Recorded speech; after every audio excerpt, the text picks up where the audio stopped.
Hey there, Boozemeisters. Welcome to the Peach Pod After Dark. I am Jeff. Oh, what's in a name? That which we call a rose by any other word would smell as sweet. So Romeo would, were he not Romeo called, retain that dear perfection to which he owes without that title. Romeo, doff thy name, and for thy name, which is no part of thee, take all myself. Splash!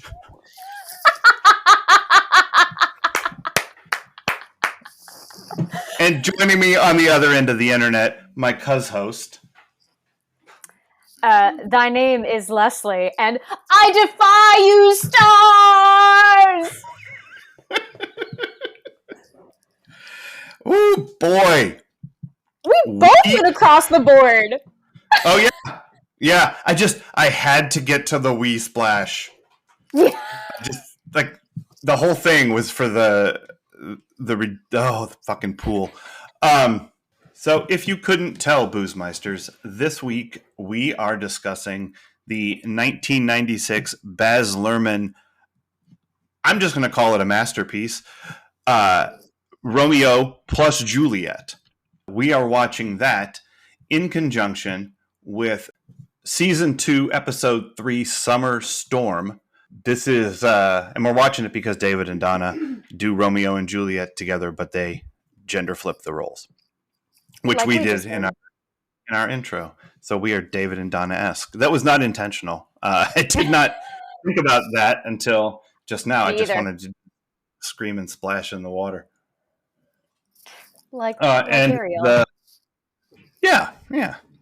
And the spelling connection to this movie is Emmett Walsh, who is the I don't know, he's the guy who works in the bowling alley. What the hell is the character's name?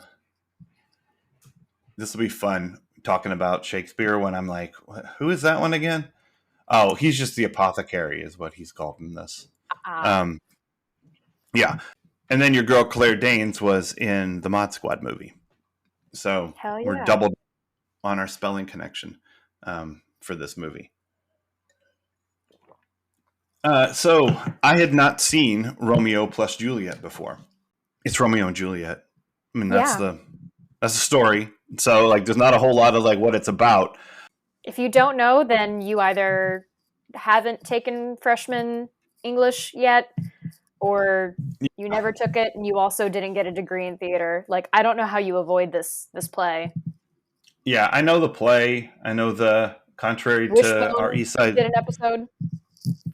Oh, we'll see. I mean, everybody's doing their Shakespeare. Everybody's doing their Romeo and Juliet, and David and Donna had to do it too. So they went for the yucks of Romeo and Juliet. This one went for something else. Oh yeah, it's if you know Baz Luhrmann, it's bright, shiny, sparkly. It's probably as close as I'm ever going to get to trying acid, unless microdosing is available soon. Legal microdosing, I should add. But yeah, his work is something else. This was that. This was something fucking else. I liked it. Jeff did not. I kind of hated this. Yeah, I hated this. Wow. And I didn't, like I said, I hadn't seen it before. I knew of its existence. I was alive in 1996 and going to movies and knowing what Shakespeare was, but no interest in seeing this when it came out. And it just stayed there in the no interest pile. I wasn't like, I bet this movie sucks, but I just didn't care. I've seen Romeo and Juliet. I get it. Whatever. I don't get it. This was so loud. It was loud visually. It was loud auditorially. The colors were loud. The movement was loud. The gun shooting was loud. All of the dialogue was loud, except for the two things that I didn't think didn't work. Those things were quiet until they weren't, and then they were crazy. Yeah. it was just I've told you about how I feel about the mercantile store at the Cracker Barrel, haven't I? Yes. This movie felt like that. It felt like too much coming from too many directions.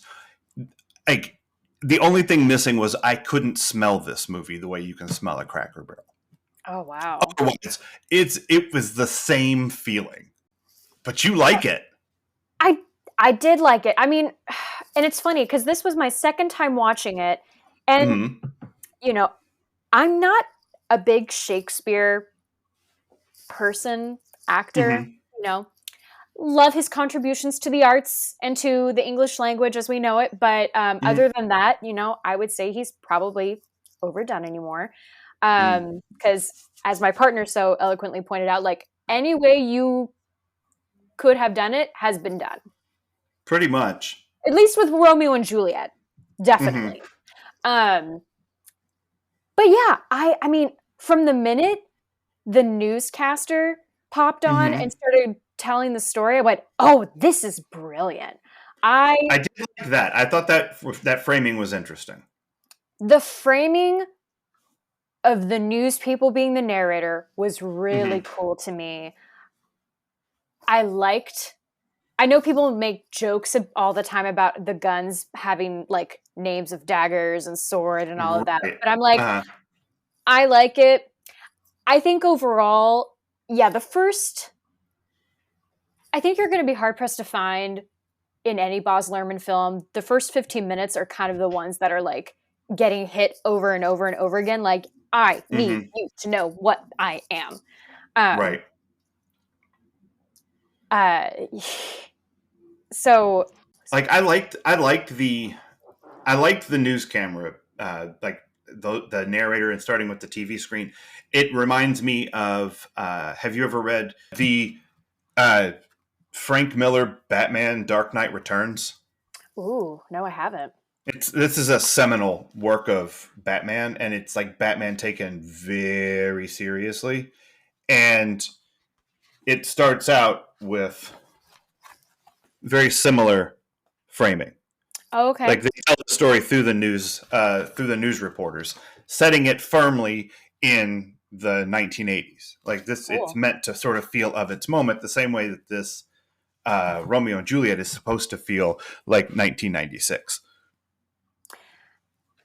I think, I think why the loudness and overstimulation of it all worked for me because Shakespeare is over the top. I Mm-hmm. mean, every character, whenever they die, has to explicitly state, and thus I die. Right. Because that's how all of it was written. Like, Mm-hmm. the cool thing that people always point out, like, Shakespeare stands, is that, like, any question you have can be answered in the text. All of the Uh-huh. blocking is there. Everything you need to know is there. Right. While still leaving room for interpretation. So it is very cool. And I think Mr. Lerman, his style works well with Romeo and Juliet because teenagers are loud and they're vibrant, Sure. and everything is the most important and also the worst possible thing. Uh, but I get why It, it's a lot. yeah. It worked for me, weirdly enough. Yeah. I get that. Um, Maybe I just don't want to spend time with teenagers. Good luck. You've got one. You know, yeah, I pretty much have one. So there's that. But it, I don't know. It just seemed like I don't even know how to, other than the noise of it all. I didn't understand the story, and Oh, I know interesting. Romeo and Juliet, but like the way that this was all put together. I mean, one, it's not every scene from Romeo and Juliet. It's like the greatest hits through the movie. Um, but I just one I when everyone shouts everything, Mm, I have no idea what character you are or how you feel, or like even what you're saying, because it's all just yelling. And it's like, it's very evenly pitched yelling. So I can't tell you if this guy is Team Romeo or this guy is Team Juliet. And I just, and I know the story. And I Yeah. was, by the end of it, I'm like, I don't know what the fuck is happening here. Like, I get it. Okay, take the poison. You know? Yeah. It's one of those too where Shakespeare, unfortunately, you have to make every scene super like visually stimulating Mm-hmm. because I don't know about you, but quite frankly, I get intimidated by the text, both hearing it and reading it. I'm not amazing with Old English. Uh, Right. Even performing Shakespeare is like super intimidating to me because there is a Yeah. specific way to do it, and it's no different than singing, but at the same time, it's also quite different. Um, Yeah. so I, yeah, I like strong productions, but I also yeah. don't want it to overshadow the acting. Like this wouldn't work as well for me and for many other people who like it, but it wouldn't work as well if you didn't have good actors. Yeah. You do. And in the central, I mean, in the central characters, you have really good actors, but I'm not sure how many of them can do Shakespeare because it just Yeah. doesn't feel. I mean, they're saying all of the Shakespeare words, but it doesn't have any of the Shakespeare emotion. Mm, And and like they say the words, but not really in the rhythms. And definitely so not. it throws it's I have trouble reading Shakespeare, but listening to it, watching it, I understand it so much more because of the rhythms of just the lyric nature of the speaking. I can follow the sentences, I can follow the rise of emotions and the fall of emotions and all of that. But this was all just shouty Shakespeare. And when it's like that, I lose the tonal quality that really makes me understand it. You know, It's kind of without that, like I how don't get the news vibe. Yeah, it's kind of like how news is today where everyone is just yelling at each other and nothing is getting Yeah, solved. Like, right. It is, and I have to tune that out too because that's not. There's a point at which I'm like, well, this doesn't feel good to me to listen to this. I'm out. You know, yeah, and that's how I felt watching this movie. Like, that's just totally valid. coming at me like this. Now, I will say major props to this movie for the opening of this movie for inspiring the free gasoline fight accident in Zoolander. Because I did not know that the orange mocha frappuccino scene was an homage to this until I saw this, and I was like, "Holy God!" It's it's the same colors, it's the same camera angles, I mean, all of it. It's all the same, but there's gasoline fighting in it, and it's Yeah. really stupid. No, Um, Walter agreed with you on the opening. He thought it was so loud and annoying, and we were both sad that the comedy was taken out of the opening scene with like, "Do you bite your thumb at me, sir? I bite my thumb, but not at you, sir." right? Yeah, no, it seemed very yeah. I just all right. There's more. I have more things I want to say about the Please. all of this movie, but maybe let's come back to it when we talk about themes. Let's visit the adventures in intimacy area of our program. Yes. I'm gonna So obviously, once again, we don't have an intimacy coordinator by name in this film, but if I had to guess who had a hand in helping out other than the director, Baz Luhrmann himself, I'm going to give a shout out to Brent Woolsey, the stunt coordinator, and John O'Connell, the dance choreographer. Any one of them might have had a hand in this. I don't know. I can't say, but I just want to make sure that people know who to throw their props to in case they're watching a movie and are like, did this have an IC? It didn't? Well, who else could have helped? Um, Obviously, it's Romeo and Juliet. There's the most obvious definition of intimacy. in this Mm-hmm. film. Um, So wait, but do you think they did a good job I do with actually. I thought they did right? a good job, especially when you consider the fact that Claire Danes is 16 or Right. was 16 when they shot this. She still is not Um, 16. She's grown up. yeah, she is. Thank Yeah. goodness. Um, uh, and then actually, you know what? I'm going to go out of order here because Okay. since we brought up that she was 16 when they shot this, something I noted that one of my biggest pet peeves with intimacy scenes is usually I'm going to call it the morning after scene Mm-hmm. or post-coital scene where, Mm-hmm. a woman is always shown in her bra. And Or with the up I'm to yeah, pull up okay. to the I'm chin. okay with the blanket covering. I have a Okay. problem with the bra because I'm like, I'm Unrealistic. sorry. I think this is so unrealistic. Now, Yeah. anyone who keeps it on, I'm sorry. Like, fine, that's fine. Good for you.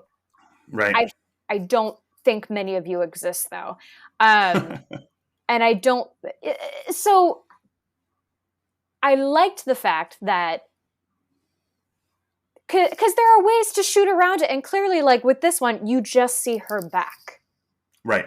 And now at first I thought, oh, that's so cool. Like that was either done for a style reason or because she didn't want her front to be seen. And my partner pointed out, like, I think it's because she was underage. I don't think so because I'm pretty sure we saw Brooke Shields or at least a stand in Yeah. for her. We did, but I think that that's like not okay anymore. No, it's definitely not. But I don't know if that Yeah. was before night. Well, I don't know if it changed in '96. I feel like it probably did, but you're right to like call it a question. Like Yeah, that it may have still been you may have still gotten away with that. I don't it's probably on the borderline.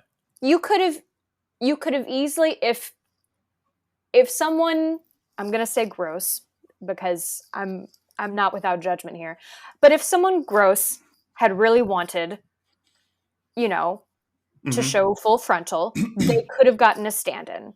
And I'm glad Right. they didn't because I thought it Yeah. added a layer of innocence to it. It was so delicately like handled and added a beautiful layer of innocence to this because they are kids And it and was playful. oh my god, the morning after scene I think is so beautiful because, like you just said, it's playful. Uh, it's not the emotional departure that we usually get in that moment. Like it can be a very sad scene, but I loved that they were just playing around in the sheets. Hmm. He's trying to go, but also trying to stay, and she's trying to keep him there. Like it was very sweet, and I loved it. I thought it was very well shot. Again, just Well, and that's you one of know, those scenes that I could tell what was going on. yeah, Like I could ride the emotions of the scene throughout with or without the dialogue because I could feel the rhythms of it and it was calmer and it worked. yeah. Again, why things like blocking and choreography are so important Yeah. because, again, with tough text, you either don't understand the material because of education or because of insecurities, So Hmm. like feed into that with strong movement. Um so those were two of my favorite moments. Well, it's really all one moment because when he first takes off her shirt and then goes into Hmm. the next morning. Um a, a light intimacy moment that I really liked was Juliet and the nurse in her chair. Like they were both in a chair together. And I think, oh yeah, the nurse sat down, weary from looking for Romeo, and Juliet was like giving her a massage. And you just got to see this, like, how strong their connection is, Yeah. because I think people forget that the nurse is more Juliet's mother than her own mother. Right. And it's just little things like that that establish a relationship, between two people. It doesn't have to be romantic or sensual. It's, but there are Hmm. physical aspects to it. Yeah. Yeah. Well, cool. I'm glad it was well done from that standpoint. Um, Me too. that wasn't a thing that I bumped on. and I bumped on a lot, but I didn't bump on that stuff. That's good. You know, I did think that scene was sweet and well done, easily understood. And the the balcony scene, which is becomes like the poolside scene, and then the in the goddamn pool scene, I think works really well up until the screaming in the pool. Yeah. Like I thought it's played a little bit for comedy because he's like stuck in the trellis and trying to hide a little bit, and then it's played like she's talking to herself, which I've not seen that scene presented that way before. Oh, And interesting. yeah, I'd always seen it as like a kind of a dialogue, between the two of them, not her like just talking to the sky, like working this shit out while Yeah. he happens to overhear it and like, well, I'm going to hold off and listen a little bit more. And I thought like that whole piece really worked. And then she screams and they fall in the pool, and then the rest of it is just done in and underwater, and it's just a mess. And I don't know what the fuck is happening. And Once again, I'm going to say a misuse of water because I thought the water in Fatal Attraction was kind of weird. yeah, it was. Not even that moment, like when they're first getting down to business, Mm-hmm. and like she gets bumped against the faucet and turns on water, and like Mm-hmm. it, Starts throwing it at him, and it's a kink for sure. It's a thing, but like again, there are better ways to incorporate all this or for it to make sense. Yeah. And It, I didn't hate the pool choreography, but it was for a scene that is so well known right. in the cultural zeitgeist. Like, we don't need extra stuff for it. Like, Yeah. people live for this scene. You know what's funny? I just realized how you've heard people sort of make the observation that in the Star Wars movies, there's like a sand planet and a fire planet and a water planet and a sky planet. And it's like, there are all these just like that. Yeah. That's what this movie is like that. It's got like the beach planet and the pool planet and the arid desert hideout planet and the theater planet or whatever. I mean, like there's these places are so disconnected and they're specifically tactile in that way. And I just think I think it's a little too much, to be honest. But it feels like that's kind of what was happening. Like these are the things that are happening in these places. Yeah, that's totally fair. Again, I'm gonna say they were probably leaning a little too much into the production of this and not Mm-hmm. enough into the substance, like you said. Yeah. So I think. Do you have any more adventures in intimacy? No, those were my two most noteworthy things. Yeah. Okay. So let's talk about the themes of this movie, or whatever theme you feel like talking about from this movie. Because I have a question, and it's sort of based on what you just said there. So we talked about how David and Donna they played it for comedy. They just gender swapped the roles and they went for the yucks. And you know, and we've seen various versions of Shakespeare stories, and what they frequently will do is mess with the time period. Like they'll place Yes. it here or they'll place it there, and that'll give it like this different bent and this different point of view. So they place this one in like, I don't know, Agro 96. And what do you think they're playing this for? Because David and Donna played it for yucks. This one's in 1996 with all of the noise and all of the like visual stimulus and the gunplay and like what are they playing this show for? What are they getting at? They're definitely playing to the drama of it. Yeah. But there are moments where it feels like they're making fun of or calling out the fact that you need gunfights and sirens all this other insane stuff. The fact it's like they're making fun of, you need this to be interested, because I feel like this was in the era of NYPD Blue, Law and Mm-hmm. Order, Mm-hmm. all of these big cop shows were gaining popularity. And so where does something like Shakespeare fit in or survive? Yeah, there's very much an NYPD Blue um, feel to this, although that show is way more muted in pallor, and this is very bright. Yes. Um, but yeah, that's interesting. I think that it's playing to the anger. Like this feels like a very angry play, angry movie. You know, like it doesn't seem like a love story to me. It feels like somebody's about to get shot all the time because every conversation involves people taking out a gun, and it feels like an angry Romeo and Juliet to me. So I think that leans in well to, I'm not going to say it's my theory because I've heard many people have a similar take, but there are a lot of Mm-hmm. theories out there that the friar is not good, that he actually maybe He's trying to orchestrate this.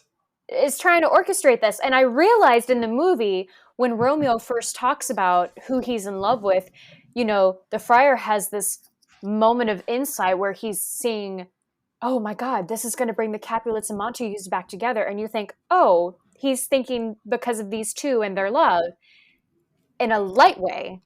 But Right. what it really turns out to be is, does he know? Does he plan that they will kill themselves? And Right. that it's going to take death over life to bring these two families together? Like, it's really sad, but it's true. And I feel like that also leans into the West Side Story of it all, where Doc hits one of the jets and said, is this the only way to get through to you with this? Right. Mm-hmm. So yeah, Yeah. I think I think this is leaning into the anger theme more than any other Romeo and Juliet production Certainly has. more than I've ever seen. And it's very interestingly placed at in 1996 because you know about Woodstock 99, Oh yeah. where it was just like like Limp Bizkit and Kid Rock and whoever else is playing at this thing, and how they just got everybody just right, and the anger in the crowd, like just these angry white 20-year-olds, like it didn't just magically appear in 1999. It was building through the end of the decade. And this movie might be at the front of it. Like, I'm not Maybe, saying it started it, yeah. but Maybe because, as you told me, Gen X was raised in fear, and what comes out and of fear first? Anger. yeah, anger. I mean, and it really did, because and this is like Limp Bizkit wasn't big yet, but they'd already started. And so hit Kid Rock, he wasn't going to hit for another year, but like that real aggressive rock music, there was a lot of angry energy in it. Yeah. And that this feels like that to me. And it also feels like, even in the casting, so weirdly 90s. Mm. Like, it might be the most 90s movie ever. You know, Wow. well, you've got Paul Rudd playing astronaut Paris, which, Paul Rudd still looks that way, but he looks like a baby in this movie. Okay, side note, just like Juliet, I hate to tell you this, but in the future, your Paris looks way better than your Romeo. Like, you would have gotten there eventually. I saw the lightheartedness between. This is, again, I think there's something to be said for, like, maybe go with a lighthearted option over passion, because passion could get you Sure. killed. Um, Right.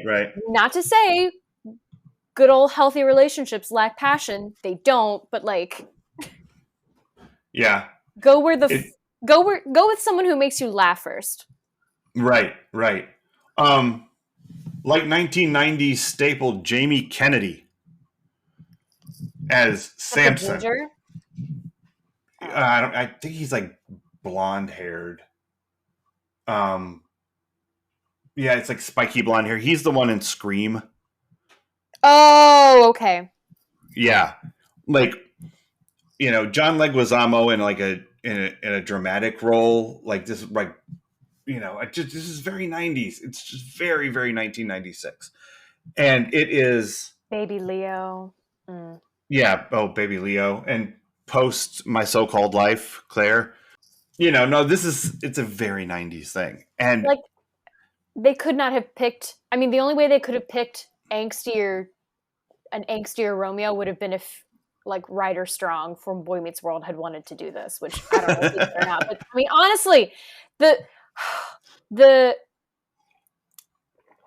I realized while watching this, like, oh yeah, Leo was actually my first celebrity crush. oh, Like was he? he Okay. was, and it wasn't this movie, it was Titanic because Well, of course. I would have been like 7, 6 when this came out. I don't know. Yeah. I had no interest. That's not true. I almost said I had no interest in love, and I'm like, no, Just probably not in Shakespeare at certainly the age not. of 6. Yeah.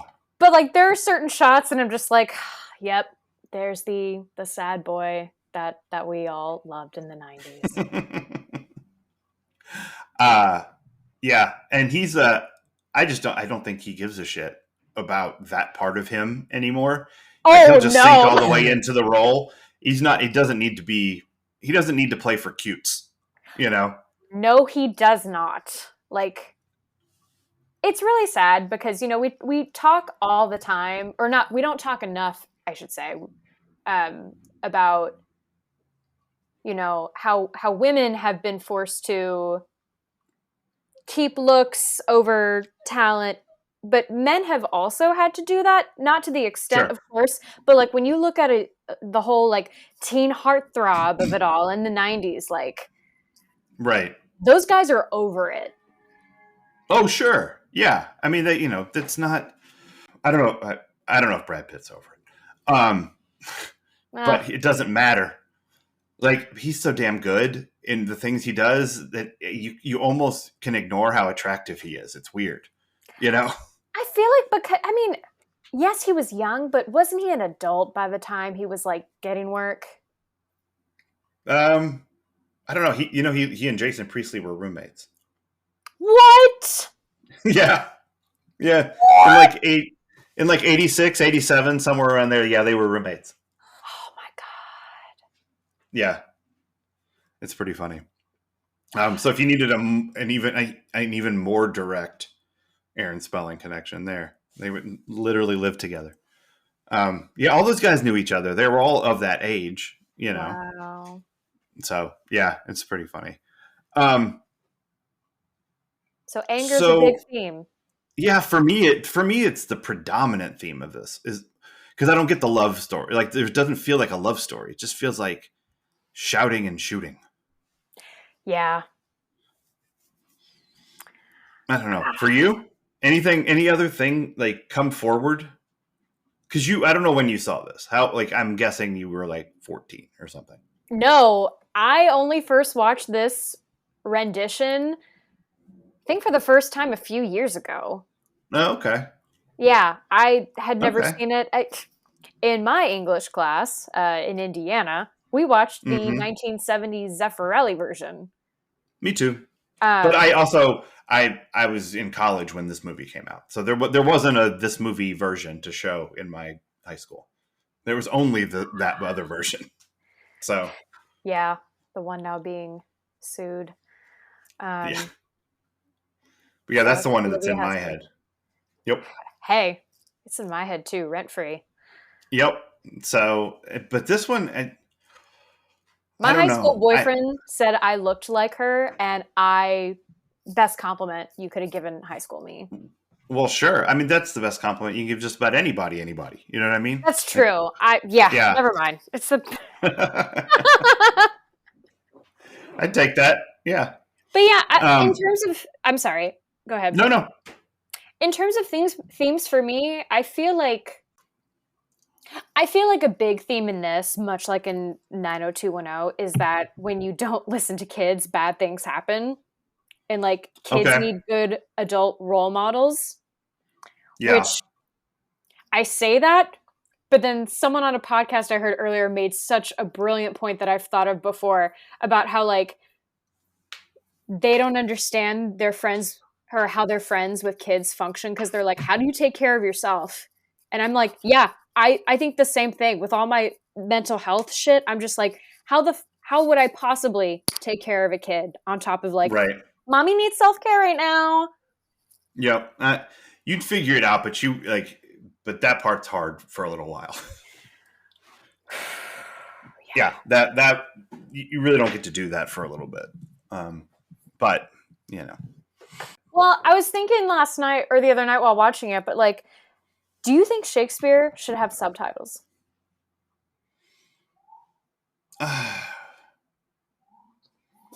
I mean, I can't go like I don't speak Italian, so if I go to an opera, I need subtitles. Um, and in some ways, I think people hear the language in the same way, like it's foreign and they don't know what those words are. Um, so I guess it's okay. I mean, if someone needs it, if it makes it easier, I'm all for it. I think it would distract me from the lyricality of it. That's So fair. I'd get stuck on a word I didn't recognize, and I would be reading it instead of hearing it. Um, but like when I watch foreign movies or TV shows, I watch it with the subtitles on rather than the overdub because Mm, I yeah. can see it and I can hear the emotion the way it was meant to be delivered, and so I get the whole thing. So maybe that would work for me with Shakespeare too. But I find that mostly you don't need all of it. Like if you're listening, Yeah. you don't need every word. What you need is like it's like the Australian Constitution. It's just the vibe of the thing, you know. If you just like if you get the vibe of the scene, you're okay. And then you can hear even if you don't understand like the meaning of wherefore art thou or whatever, like you get it. You get okay, okay, now and even if you don't understand the specifics of that phrase in the context of the whole thing, you get oh, she really likes him, but it's a problem that they have different names. And that shouldn't matter, but it matters. And shit. Yeah. Like if you get that from the musicality of it, it's okay if you don't get all the words, you know? I'm sure that there are Shakespeare scholars who thinks that's the dumbest fucking thing they've ever heard, but I'm just a guy who watches movies sometimes. I'm just a guy. What do you Now think? Would it be useful for you?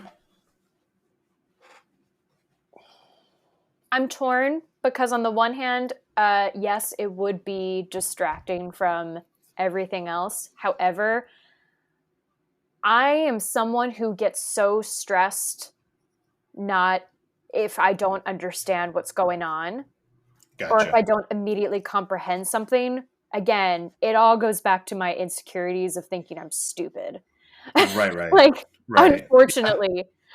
Uh, and, with people always go on and on about like, oh, the Queen Mab speech, and I'm like, okay, why is this so amazing to you all? Like, it's Right. because it's weird and strange, and that's it.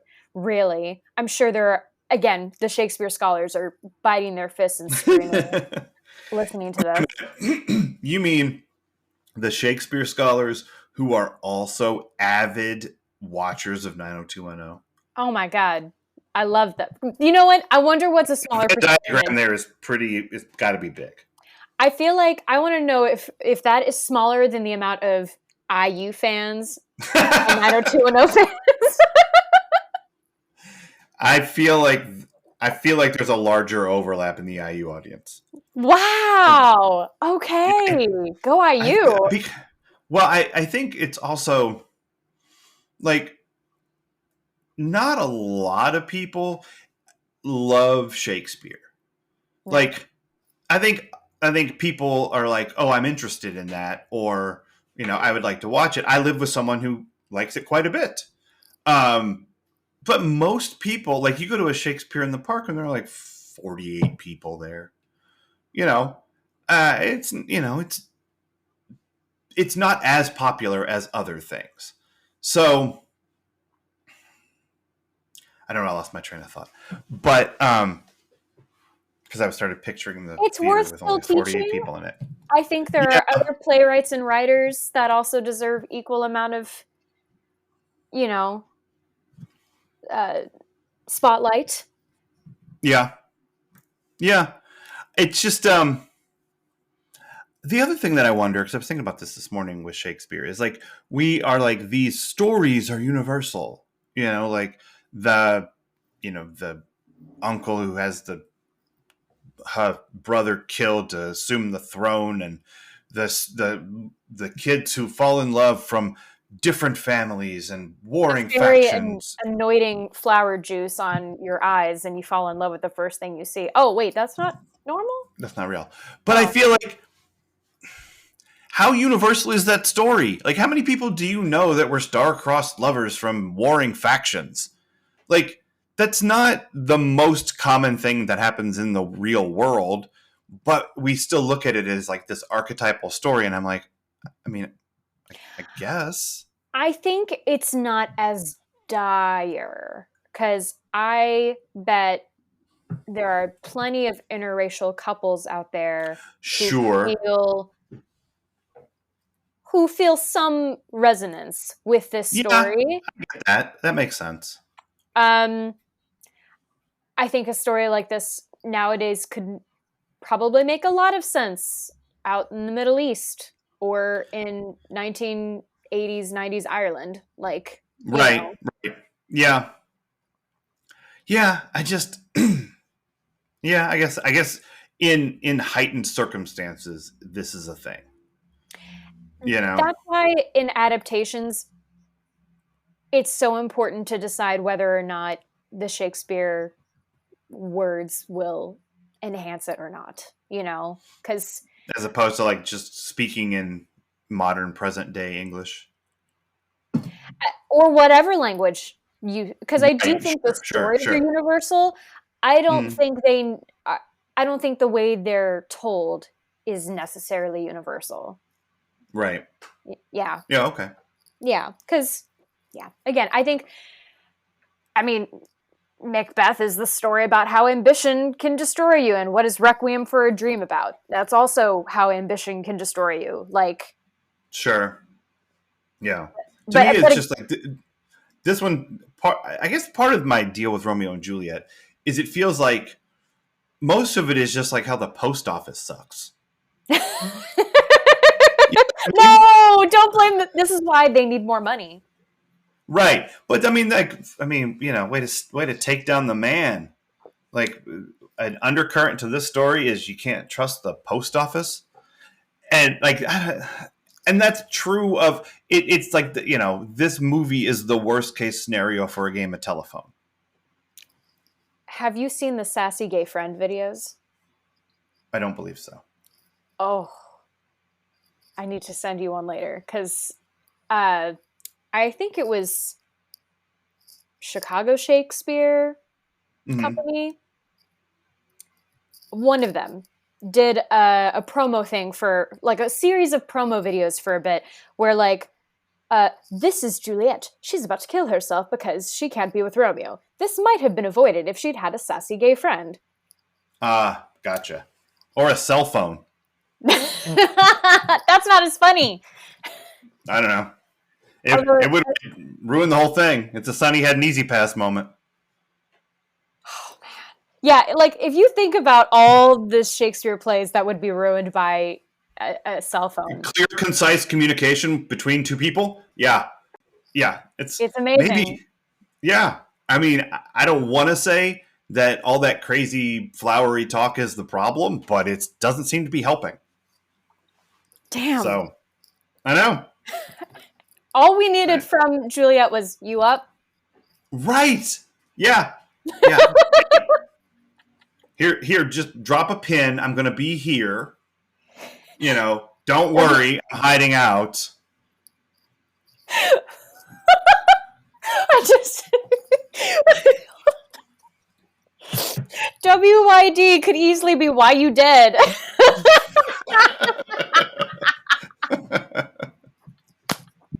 Oh, snap. Why you dead? Oh, I'm funny.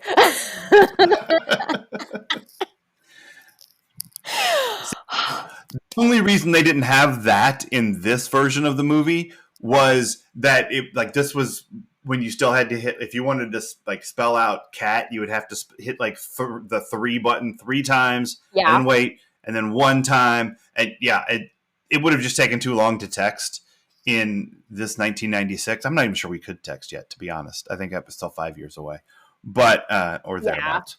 But it was cell phone technology. I don't know if they did that. If they did exactly this version, but with cell phones, and you just like made it so they didn't have any signal, I feel like it would be about 6 to 8% more obnoxious. There's an AT&T power outage. Right. Exactly. We got it. Those things never happen. But I feel like it would just be like 6 to 8% more annoying. Because you would add, like, on top of the other noise of this movie, you would just have constant cell phone tones going off everywhere. Oh, I feel we like just made this movie worse. I'm sorry. I know. Well, and it's funny too, because like from my couple years of substitute teaching, the vibe I got from kids about this play was like, "This is stupid. Why did they? Yeah. What? Like, why would you kill yourself over someone?" And I'm like, I'm Right. so happy you have that thought. Right. Hey, you guys, why don't you calm down? Like, wait 15 minutes. To be fair, kids have more, well, for now, more autonomy and choices than they did back in good old Verona. Although then again, Right. this is a modern-ish adaptation. I saw online it was Verona supposed to be like Beach. a postmodern Verona Beach. It was a post-haste Verona Beach. Side note, every time I drive from my parents to my sister's, we pass a Verona, and I can't remember if it's Indiana, Kentucky, Ohio. It could be all three, knowing those states. Right. Yeah, I think of Romeo and Juliet all the time. I'm like, fair Verona. And how many shots do you get off as you drive past? Like, are you able to hit the sign? Bing, bing! I keep my sword in its holster, thank you very much. Well, good for you. I'm just kidding. I don't have any weapons. As far as you know the world. Except these hands. Okay. They're registered as lethal weapons. Anyone kills anyone in a fight, they go to jail. It's called manslaughter. It's my Cliff Booth. So it was a terrible Cliff Booth. What was this the EST of for you? This is the zaniest Shakespeare adaptation I have ever seen. It's a lot. It's a real lot. And like when you think of the fact that there's not enough, unfortunately, but there's still Midsummer Night's Dream out there, and that plays pretty zany, but this movie out-zanes. Oh yeah. Yeah, it just I don't know. And it works for you. I think because again, I think because Shakespeare is so over the top and dramatic that it's laughable, and so you kind of need to lean into that. Otherwise, people laugh when people are dying. Right. You know? Yeah, you want to get it in the right moments. And the whole point of this play is like, isn't it sad that we value hate over love? Well, they're certainly angry enough about it in this movie. Oh, yeah. Listen, if there's one thing I can relate to, it's anger. Rage. For me, it's the loudest. God damn, is it the loudest? It is noise and sound and fury and gunning and shouting, my language. These are my words.